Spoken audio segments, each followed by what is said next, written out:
Hi, welcome to some special supplemental content that we've included as part of our anal cancer patient education series here at MD Anderson.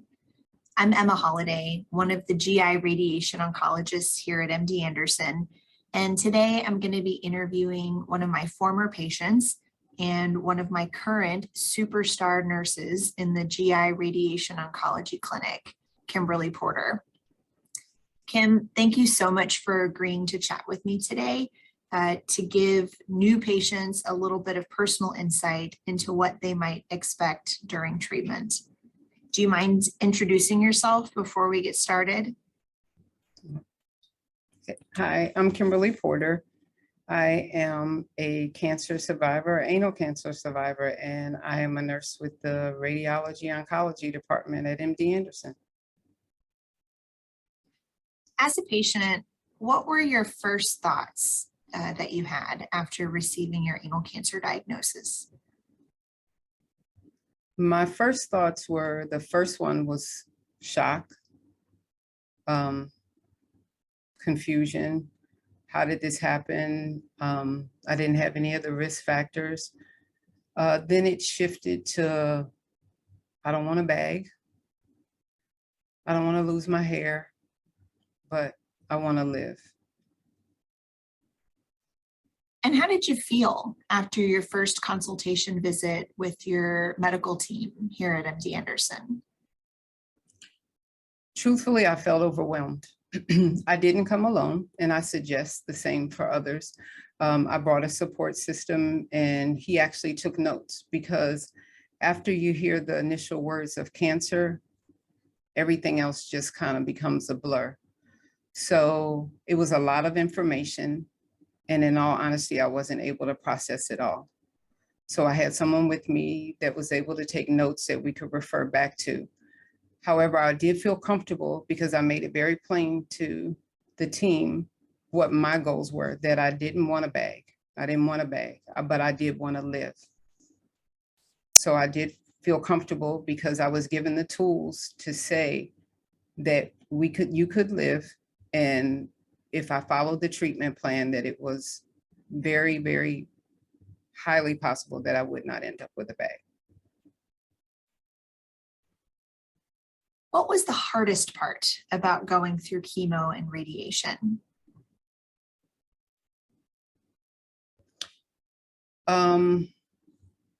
Fear of the unknown. And then once I began to understand what was going on, it was absolutely the side effects. I don't think I was really fully prepared for the side effects. When did the side effects start to hit you? I would say for me, they started within the first week. And when I say that, I'm not sure if it was the radiation or if it was the chemotherapy, if it was the new diagnosis, if it was the stress, or if it was a combination of everything. And how did those side effects progress as you went through chemo and radiation? So the side effects, they progress kind of quickly, I think, or I wasn't prepared for them. But I didn't know, even though I was told what to expect, I didn't know what to expect when it was happening.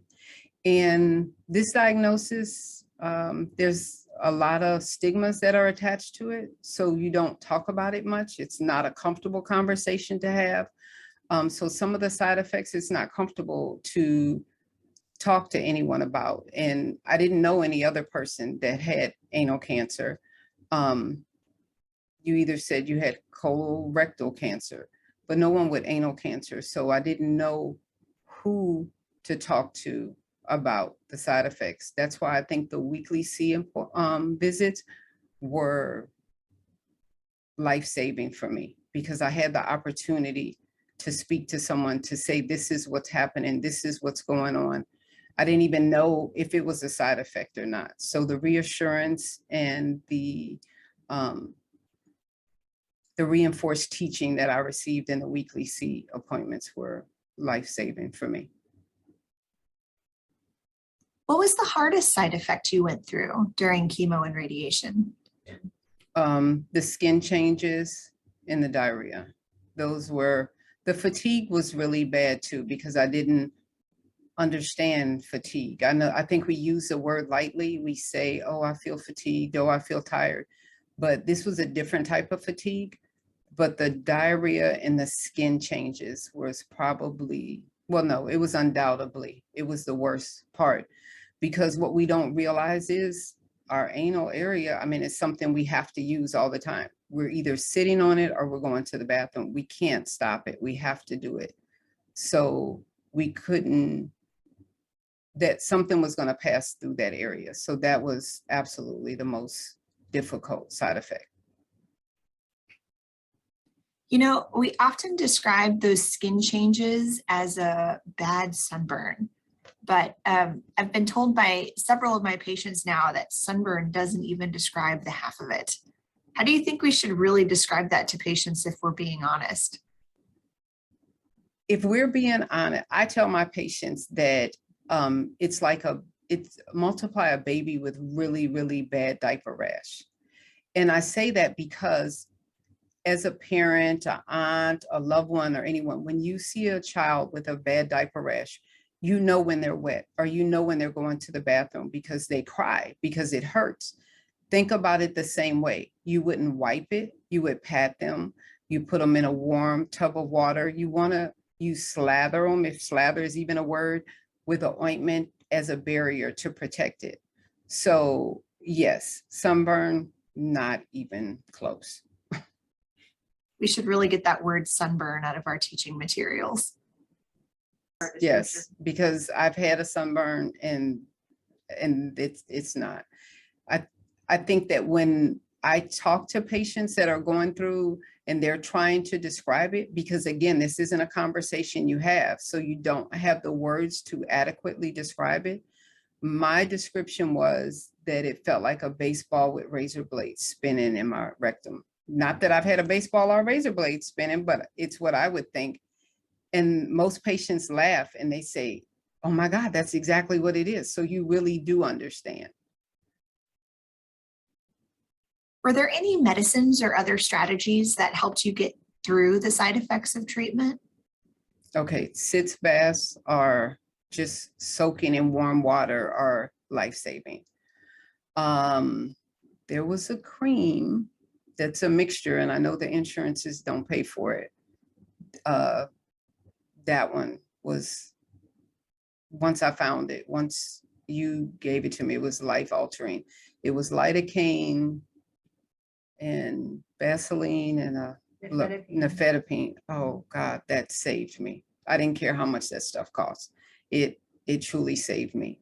So that, scheduling my medications, being proactive when I knew the diarrhea was coming, taking something in advance to kind of help combat it was definitely life-saving. But sitz bath and the medications were the best. Did you do anything special to celebrate or commemorate being done with chemo and radiation? Yes, I went to Del Coronado Island in California. So I went and I did vacation. I went on the beach, and that was my commemorative of ending it. And I was able to walk on the beach. What was the healing process like for you after you finished treatment? When did you start to feel a little bit more like yourself? I think, as you say, it took a turn. It was some time after. And again, it's hard to pinpoint a time because even after chemo and radiation, you have 3-month scans and 6 months. And sometimes the stress of reliving or rethinking things compound the fatigue and just some other feelings. But I would say that every day after treatment, about 2 or 3 weeks after treatment, every day I got better. Every day I got stronger. And I just remember one day feeling like, wait a minute, I almost feel like myself again. So I would say definitely around the 6-month mark, I was coming back to myself. What surprised you most about life after chemo and radiation? How's your life different now compared to before your anal cancer diagnosis? Um, I don't take a lot of things for granted anymore. I don't take using the bathroom for granted. Um, I definitely have to control my bowels. I can't allow myself to get constipated. I have to monitor. I've definitely changed my diet on the things that would affect me. I use my own toilet paper. I pack a bag wherever I go so that I have my own toilet paper. I use wet wipes. You're more cognizant of the area, and you're just a little more protective, I would say. You've had a pretty unique journey. You started out as a patient here at MD Anderson, and now you're one of the nurses in our GI radiation oncology department. Part of your job is that you get to take care of people going through the same treatment that you walked through just a few years ago. What advice do you give folks just starting out with this treatment? Stay the course. That's the number one thing I say to everyone, no matter what the side effects are, no matter what you feel, stay the course. Stay the course. Your body is now literally in the fight for its life. So it may not have the strength to clean the house and fight cancer. The house will wait till you're done, but stay the course and communicate with your team. We don't know if something's going on unless you tell us. We can't help you combat the side effects unless we know that you're having them. But no matter what, go to every radiation appointment, show up for every scan, show up for every treatment. Just stay the course no matter what. And what's your advice to loved ones of patients going through this treatment? What are things they should do to help support patients? And what are things that they should not do? First thing, I'm going to start with what not to do. Don't compare cancers. Don't compare this cancer to any other cancer. It's not like any other cancer. Its treatment is not like any other cancer. Be mindful of the stigma that's attached to it. This is an embarrassing thing. We work hard to not feel embarrassed. This is not, pink ribbons and, everybody's not on board. Be supportive. Try to show up. My support system he came to appointments with me. He kept a journal. Whenever I took a pain med, I texted or he wrote it down. The same thing with nausea, because there's so much that we don't think about in our daily routine. And that way, when we come back to the doctor's appointment or we come to our weekly C visit, that we have something to refer to. So, and my other thing is to just be present, be there to support them, even if they don't know what that support looks like. Any other words of wisdom for patients just starting out? You can do this. You can absolutely do it. I'm proof. I came to this department because I wanted this to come full circle, that I've been treated, that I survived it. It wasn't easy. It wasn't easy, but it was worth it. And I think that my presence here is a testament that people can see on the other side. And when I tell them that these doctors, I literally trust them with my life. I have literally trusted them with my life. And now I'm trusting them with my career.